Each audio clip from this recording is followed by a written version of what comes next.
श्री रविशंकर प्रसाद जी। माननीय उपसभापति जी, मैं यहाँ पर श्रद्धामना वित्त मंत्री जी ने जो वाइट पेपर प्रस्तुत किया है उस पर अपनी टिप्पणी करने के लिए खड़ा हुआ हूँ। ये बहुत ही सारगर्भित कदम है, देश को ये जानना चाहिए और देश को बताने के लिए चर्चा भी हो रही है। बार बार मैं उधर से सुन रहा हूं कि हमें बदनाम करने के लिए ये झूठे आंकड़े लाए गए। भाई, आपको हम क्या करें? देश की जनता ने आपकी छुट्टी कर दी 14 में, आपकी छुट्टी कर दी 19 में और 24 में तो 400 के पार लाने वाली है। तो देश की जनता ही आपको रिजेक्ट कर रही है, तो आप हमारे ऊपर क्यों आरोप लगा रहे हैं? भाई, हम तो सच्चाई को बोल रहे हैं।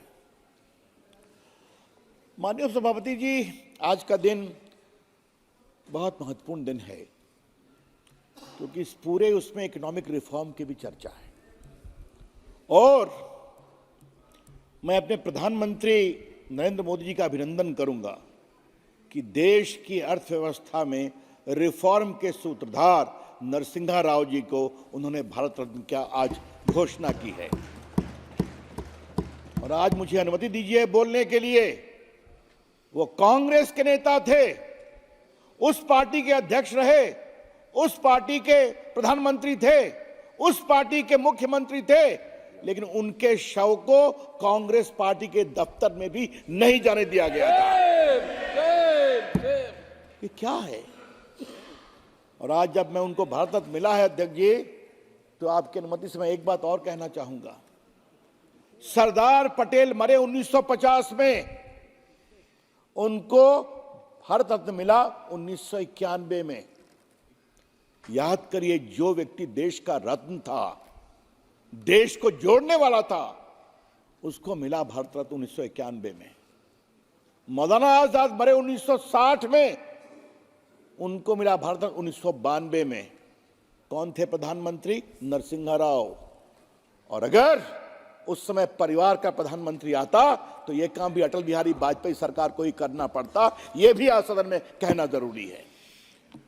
अभिनंदन है हमारे प्रधानमंत्री का। चरण सिंह जी को भी मिला है, किसानों के नेता, प्रधानमंत्री, लड़ने वाले और महान वैज्ञानिक, कृषि वैज्ञानिक स्वामीनाथन जी। ये बात मैं इसलिए कह रहा हूं अध्यक्ष जी, उपसभापति जी, कि ये सब तो आपके समय के थे ना। लेकिन दिक्कत क्या है गोगोई बाबू, कि आपको तो भारत रत्न परिवार से आगे दिखाई पड़ता नहीं है। यह हमारे प्रधानमंत्री की सोच है कि जो हमारे पार्टी का नहीं भी होगा, देश के लिए काम किया है तो हम सम्मानित करेंगे। कर्पूरी ठाकुर जी को उन्होंने सम्मानित किया, गरीबों के लिए काम करने वाले उस महान बिहार के नेता को, चरण सिंह जी को, नरसिम्हा राव जी को, प्रणब मुखर्जी, बहुत सही कहा। उपसभापति, मैं सुन रहा था बार बार उधर से कि आप अभी क्यों ले आए हैं? ये चुनाव का एजेंडा लेकर के आए हैं। ये हमारे मित्र मनीष तिवारी जी ने भी कहा, कहां गायब हैं, देख नहीं पा रहा हूं। और हमारे गौरव गोगोई ने भी कहा। उपसभापति जी, मुझे इस सदन में बताना बहुत जरूरी समझता हूं कि हमें क्या विरासत मिली थी और हमने क्या करके दिखाया। हमें पहले ये करके दिखाना था। हम लाए हैं तूफान से कश्ती निकाल के। ये 10 साल में काम किया और जब हमारा 10 साल सुधरा तो कहा, देखो आज हम ला रहे हैं उनके 10 साल और हमारा 10 साल। इस पर क्या परेशानी है भाई आपको? उपसभापति जी, मेरा एक पर्सनल अनुभव है, मुझे आप अनुमति दीजिए बोलने के लिए कि 12 में मैं एक निजी काम से न्यूयॉर्क गया था, एक सेमिनार को एड्रेस करने के लिए।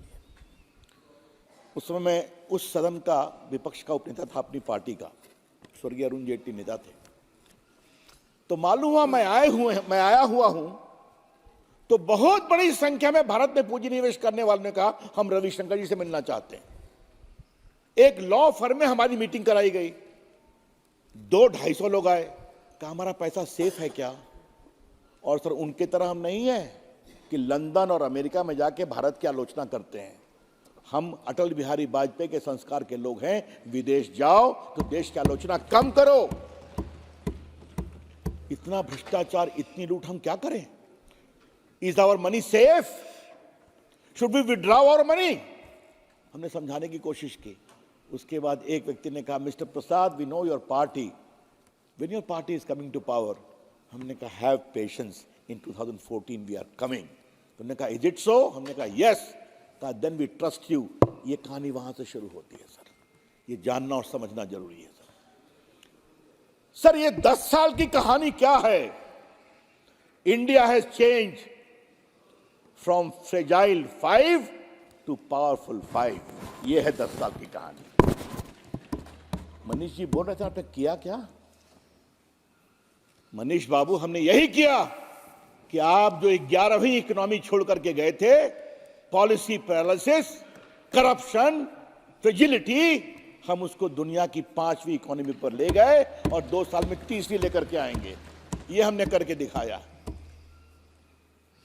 हमसे पूछ रहे हैं कि आपने काम क्या किया? मनीष बाबू, डिजिटल इंडिया का नाम सुना है आपने? आप आधार की बात तो कर गए। मैं उस विभाग का मंत्री भी रहा हूं। आधार का माननीय सभापति ने कोई वैधानिक आधार नहीं दिया था। कोर्ट में चैलेंज हो रहा था। हमारे प्रधानमंत्री ने कहा, पहले रवि कानून बनाओ, और हमने आधार का कानून बनाया और जनधन, आधार, मोबाइल को जोड़ा और लगभग 44 लाख करोड़ रुपया अकाउंट में भेजा और 3 लाख करोड़ बचाया। यह है डिजिटल इंडिया। कभी आपने सुना है कि भारत यूपीआई का पेमेंट में दुनिया में नंबर 1 पहुंच गया है? मनीष बाबू, मैं आपका नाम लेके सुना रहा हूं। घर पे आप टीवी देख रहे होंगे तो सुनिए काइंडली। मनीष बाबू, आपने कहा आपने क्या किया? आपने कहा राइट टू इंफॉर्मेशन आप ले आए। अपने भ्रष्टाचार का जवाब कभी राइट टू इंफॉर्मेशन मिलता था? सर, ललन बाबू ने एक बात कही सर, हम लोग भी सदन में थे, उस सदन में। हमने कहा हो गया, 1 हफ्ता बहुत हाउस में चिल्लाए, फिर एक नया खुल गया, फिर चिल्लाए तो फिर एक और नया खुल गया। हमने कहा क्या बात है भाई, कहीं फुल स्टॉप नहीं है? हर हफ्ते एक स्कैम, हर हफ्ते एक स्कैम, और हंगामा होता था सर। तो अगर आप स्कैम करेंगे तो हम आपको नहीं छोड़ेंगे। और अगर विपक्ष में हमारा ये हाल था, अब तो हमारे प्रधानमंत्री ईमानदार हैं, वो कभी नहीं छोड़ेंगे, आप जितना चिल्लाइए। और सर, ये दुखती रग क्यों दुखती है? आज गौरव बाबू ईडी पर इतने परेशान क्यों थे? क्या मामला है? किसी को नहीं छोड़ा जाएगा, साफ सुन लीजिए आप। किसी का केस विड्रॉ नहीं किया गया है। अगर किसी को फंसाया नहीं जाएगा तो किसी को छोड़ा भी नहीं जाएगा।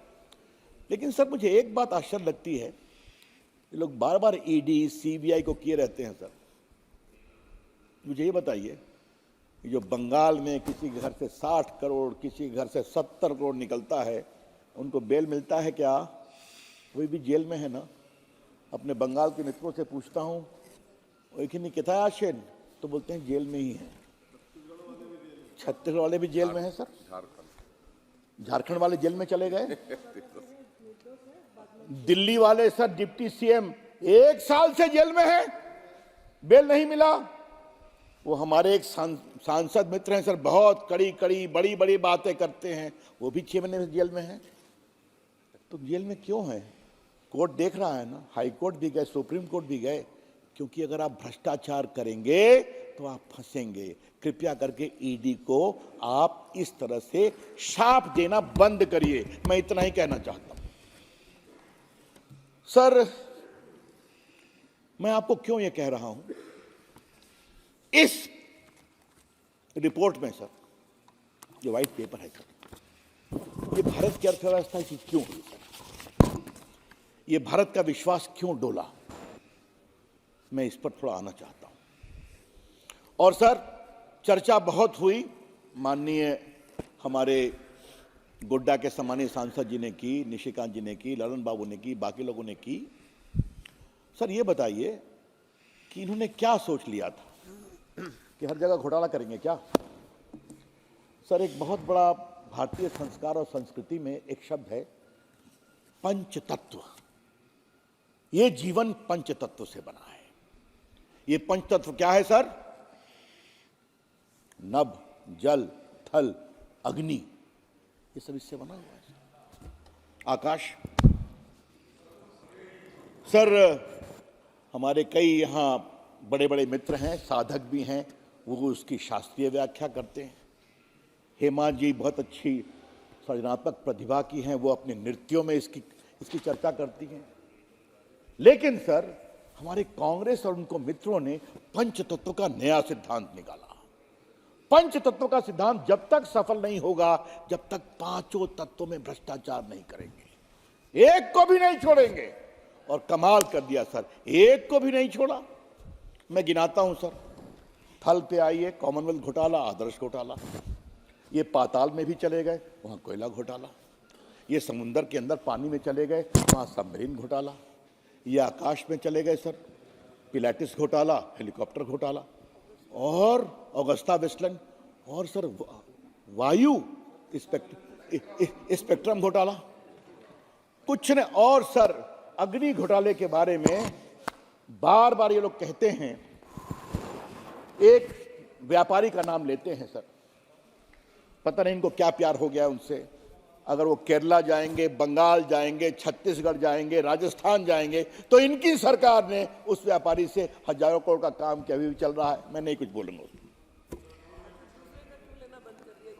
लेकिन सर एक बात मुझे आज कहनी है सर, और सर अडानी की बात कर रहा हूं। जाइए छत्तीसगढ़ में कोयला का उसको मिला कि नहीं, जाइए राजस्थान में गहलोत ने दिया कि नहीं, जाइए बंगाल में, जाइए केरला में पूरा पोर्ट दिया कि नहीं दिया। क्या बोलते हैं ये? और हिम्मत है कि अपने अलायंस से उनको निकाल दें, रिश्ता नहीं करो अडानी से। राहुल गांधी की हिम्मत हुई क्या बोलने की कि राजस्थान में बंद करो? नहीं, that is a different matter पूछा गया, मुझे याद है उनकी प्रेस। लेकिन सर मैं एक ही बात कहूंगा, मैं अग्नि पर आ रहा हूं।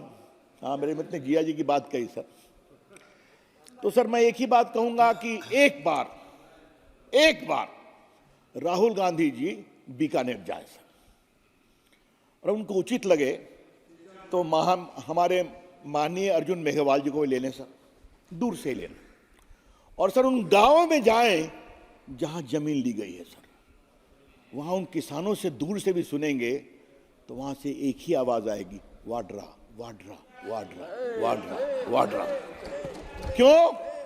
क्योंकि उनकी जो जमीन ली गई है सोलर पावर प्लांट के लिए, हजारों करोड़ की सैकड़ों एकड़ जमीन, वो किसने ली, किसने दिलवाई?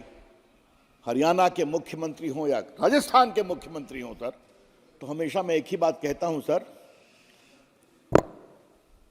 कॉमर्स है, वाड्रा इज कॉमर्स। एक नया मॉडल है सर, देश में एंटरप्रेन्योरशिप की बड़ी बात होती है सर। सर मैं संचार मंत्री था सर, तो मैं गया सर, तो मुझे बताओ ये 2G घोटाला क्या है? तो कहा कि sir first come first serve था। तो ये संचार भवन था सर, उसमें कहा इस समय जो आएगा उसको घुसने दिया जाएगा, उस पर होगा फर्स्ट कम फर्स्ट सर्व। और वहां बाउंसर बैठा दिए गए, किसी को घुसने मत दो, मुक्का मारो, नाक तोड़ो। अब सर वो कॉर्पोरेट कंपनी के बड़े बड़े लोग थे, किसी की नाक में चोट लगी है, कोई भाग रहा है, और जिनको देना था वो पहले घुस के बैठे हुए हैं। और बहुत लोग तो अपना एक दिन बैक डेटेड चेक लेकर के आए हुए हैं। क्या बात करते हैं लोग सर, क्या बात करते हैं लोग। सर कोयला घोटाला मैं खोलूं, क्षमा करें, आपके प्रधानमंत्री एक्यूज है कि नहीं है? Doctor Manmohan Singh, supreme court से स्टे है, क्योंकि वो कोयला मंत्री भी थे। और क्या मैं बताऊं कि किस तरह से उसको मंत्री चिट्ठी लिखते थे, dear prime minister, he is my brother, kindly give him coal block. और वो कहते थे, जो ट्रेजरर थे पार्टी के, इनकी चिंता किया जाए। तो पहले एक चिट निकलती थी सर ट्रेजरर साहब के यहाँ से, वहां से चिट दूसरी जगह जाती थी, वहां से तीसरी जगह जाती थी, कोल ब्लॉक मिल जाता था। और सर क्षमा करिए, अच्छा चढ़िए ना, सब दे दी जाएंगे, बैठिए आप, चलिए बैठिए, तब ये सब रिकॉर्ड की बात, सब रिकॉर्ड की बात है। चलिए बैठिए आप सीएजी का रिपोर्ट पढ़िए, सब कुछ सामने है। बैठिए आप सुप्रीम कोर्ट का जजमेंट पढ़िए, सब सामने में है। आरोप है, जजमेंट है, उन्हें क्वाश के आरोप लगा रहा हूं मैं। श्रीमान गौरव बाबू, आप देश के पूर्व कानून मंत्री और पूर्व कोयला मंत्री से बात कर रहे हैं, समझ गए आप, और पूर्व संचार मंत्री से बात कर रहे हैं। बैठिए बाप, चलिए अब बैठिए, अब अच्छा आप बैठिए बाप, हो गई बात, आप चलिए से बात कर रहे हैं। अच्छा चलिए अब, अच्छा आप बैठ जाइए। अच्छा ठीक है, छोड़िए सर। उसके बाद सर ये जो अंतरिक्ष है तो और भी कमाल है सर। एस बैंड सबसे कॉस्टली बैंड है सर, 2G का बैंड, बाकी एस बैंड सबसे कॉस्टली बैंड है सर। उसका सेटिंग करके उन्होंने ले लिया सर। और सर उसकी चर्चा हमारे निशिकांत जी ने की है सर। मैंने उसको एग्जामिन किया है सर। जब ये मामला उठा सर, हम लोगों ने उठाया था उस हाउस में, बड़ा विषय बना था, तो डर गई सरकार, तो उसने कमेटी बनाई और कमेटी ने क्या कहा, इसकी जांच करेंगे। और सर इसको कैंसिल किया सर, लेकिन ये नहीं कहा कि बिना ऑक्शन के दिया गया है, ये कहा सिक्योरिटी कारण से इसको हम कैंसिल करते हैं, समझे। जब ये गया आर्बिट्रेशन में, तो वहां उन्होंने कहा what is the security concern, show us the file, उसमें कुछ नहीं लिखा हुआ था सर। उस कारण भारत के ऊपर पेनाल्टी लगाई गई। तो आज मैं कहूंगा सर, आर्बिट्रेशन चल रहा था और मुझे प्रधानमंत्री का कृतज्ञ होना पड़ेगा। उन्होंने कहा कानून बदलो आर्बिट्रेशन एक्ट में और लिखो कि if a particular award is vitiated by corruption and fraud that is non est. और बाद में सुप्रीम कोर्ट ने उसको सेटिस्फाइड किया। कितनी कहानी सुनाऊं इनकी सर, कितनी कहानी सुनाऊं। इससे देश का विश्वास डोला कि इस देश में पूंजी निवेश करना अब उचित नहीं है। और आज सर मैं 3-4 मैं आंकड़े नहीं दूंगा सर, आंकड़े बहुत आए हैं। आज भारत में हाईएस्ट पूंजी निवेश हुआ है कि नहीं, आज भारत में हाईएस्ट फॉरेन रिजर्व आया है कि नहीं, आज आईएमएफ, दुनिया की बड़ी बड़ी कंपनियां ये कह रहे हैं कि नहीं, India is a bright spot in the economy of the world. और सर ये मैं बताना इसलिए जरूरी समझता हूं, अटल बिहारी वाजपेयी की निशिकांत जी ने विस्तार से बताया, अटल जी की सरकार ने एक रोबस्ट इकोनॉमी दी थी। इन्होंने उसको पहले उसको 2-3 साल एंजॉय किया और बाद में डुबाया। फोन बैंकिंग, करप्शन, स्कैम, नीचे आ गई इकोनॉमी। और सर हमारे प्रधानमंत्री का नेतृत्व देखिए और मैनेजमेंट देखिए। हम सभी जानते हैं कोरोना में देश में कितना तूफान आया था, कितनी परेशानी आई थी, पूरा देश लॉकआउट था। हमने फ्री लोगों को दिया आपके vaccine, made in India vaccine. और क्या किया, भारत की अर्थव्यवस्था को सुधारा, आज फिर आगे बढ़ गए। क्या सुधारा, आज 25 करोड़ लोग गरीबी रेखा से बाहर आ गए, ये करके दिखाया हमने। तो सर क्या ये सच्चाई सामने नहीं आनी चाहिए क्या? इतनी सड़कें बन रही हैं, इतना हाईवे बन रहा है, इतना गरीबों के लिए मकान बन रहा है। आज भारत डिजिटल इलेक्ट्रॉनिक क्षेत्र में कहां से कहां पहुंच गया। आज सर भारत दुनिया का 2nd बिगेस्ट मोबाइल मैन्युफैक्चरर है कि नहीं। आज एप्पल कंपनियां चाइना से उठ के हिंदुस्तान आ गई हैं कि नहीं आई हैं, वहां लोगों को नौकरी मिली है कि नहीं मिली है। आज बाकी कंडक्टर हो, बाकी इलेक्ट्रॉनिक का क्षेत्र हो। सर ये बार बार आजकल महंगाई की बात बहुत बोलते हैं, तो एक रिकॉर्ड मुझे दिखाने की इच्छा है सर, कृपया करके मुझे आप अनुमति दें। ये सर एक मिनट क्षमा करें जी सर, ये डेटा मैं रिकॉर्ड पर रखना चाहता हूं। कांग्रेस पार्टी वाले बहुत बोलते हैं महंगाई पर सर, तो ये data best control of prices in the past year sir.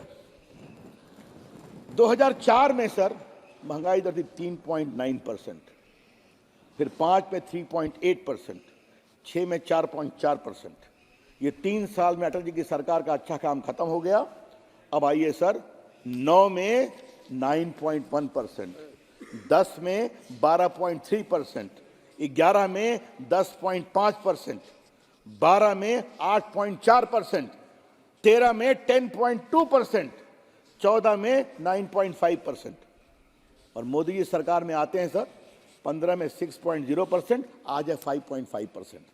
तो ये डेटा यूनिवर्सली एक्सेप्टेड डेटा है, इसको समझना चाहिए।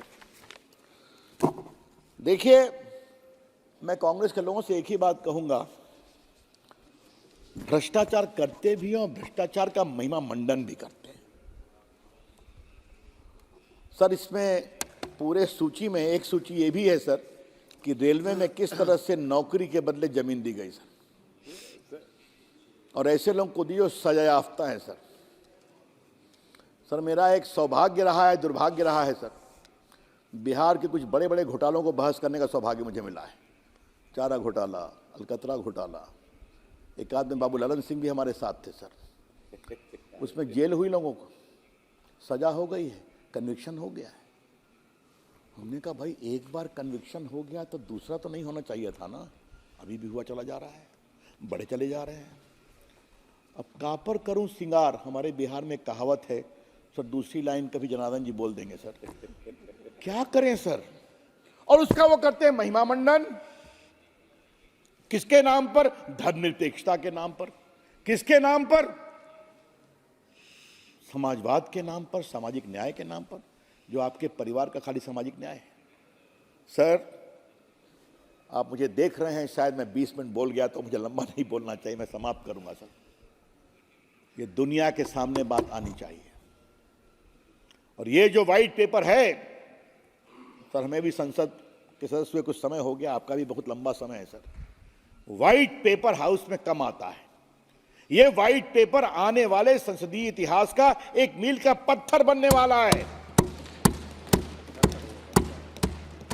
कि देखिए, नरेंद्र मोदी की सरकार थी, 10 साल का काम उनका और 10 साल का काम हमारा। आंकड़ों पर बात करिए तो हम सुनने को तैयार है, बिल्कुल तैयार है। और सर, मैंने आपके सामने महामना राष्ट्रपति जी का भाषण नहीं रखा है सर, हम लोग सुने, एक एक चीज आंकड़ों पर है सर। कितनी सड़कें बनी, कितनी बिजली गई, कितने आवास बने, कितने नेशनल हाईवे बने, सब कुछ इस पर लिखा हुआ है। हमने सर बजट में भी रखा हुआ है, तो मैंने जान के वो समझ लिया। तो आंकड़ों पर बात करिए ना, तो आप तो आंकड़ों पर करते नहीं हैं। तो सर, हवा हवाई तो कहना कांग्रेस की है पुरानी आदत सर, कभी तो सच्चाई पे आइए सर। सर, आज हमें गर्व है कि मोदी जी की अगुवाई में देश आगे बढ़ रहा है। सर, मैं उस बातों को दोहराऊंगा नहीं जो माननीय निशिकांत जी ने कहा है सर, जिसका जिक्र है। तो जिस तरह से गोल्ड बॉन्ड को लेकर खुराफात की गई सर, उसको मुझे हैंडल करने का अवसर मिला है सर।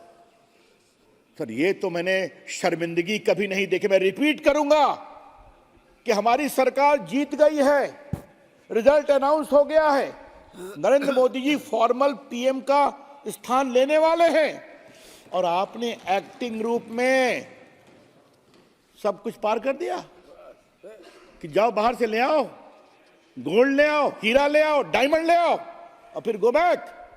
अब कितना उसमें कट हुआ होगा सर, ये मुझे बताने का। और बिल्कुल मैं निशिकांत जी की उस अनुशंसा से सहमत हूं कि इस मामले की भी पूरी जांच होनी चाहिए। काफी हुई है, आनी चाहिए बात। सर देखिए सर, एक होती है टेफ्लॉन कोट, अंग्रेजी का शब्द है सर। आप सर बहुत अनुभवी डॉक्टर हैं सर, तो टेफ्लॉन कोट आप खूब समझते हैं सर। टेफ्लॉन कोट का मतलब है आप कितना भी लगाओ, इस पर कुछ लगेगा नहीं। नरेंद्र मोदी की अगुवाई में आप जितना बोलना है बोलो, इस पर भ्रष्टाचार इस पर लगेगा नहीं, क्योंकि ये सरकार ईमानदारी से काम करती है। और सर, मैं एक अंतिम बात कह के अपनी बात समाप्त करूंगा सर। आदमी अपनी गलती के अनुभव से सीखता है सर, सीखता है। 14 में यही पूरी कहानी चली, इतना कस के पिटे। 19 में क्या क्या राफेल पर कहा गया सर, मैं वो बात रिपीट नहीं कर सकता हूं सर। जिस तरह की शर्मिंदगी भरी बातें की गई सुप्रीम कोर्ट में, वो भी डिसमिस हुआ सर। भारत की सुरक्षा को कमजोर करने की कोशिश की गई थी, राफेल की खरीदारी को 12 साल रोका था क्योंकि कमीशन नहीं तय हुआ था। ये सच्चाई नहीं है इनकी क्या? आज राफेल पहले आ गया होता तो पुलवामा के लिए उसे सरहद के पार नहीं जाना पड़ता, उसमें पावर है कि यहीं से बैठ के बटन दबा के कर सकते थे। आज देखिए वो आ गया।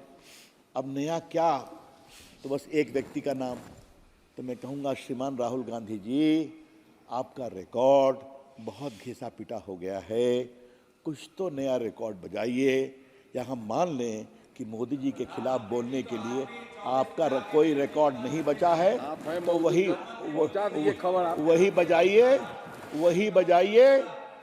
बजाइए। जनता सुनने वाली नहीं है, आपको और हराएगी, आपकी संख्या और कम होने वाली है, और इस बार निश्चित हम लोग 400 के पार जाएंगे। बहुत बहुत धन्यवाद, प्रणाम, नमस्कार। बहुत बहुत धन्यवाद जी। श्री अब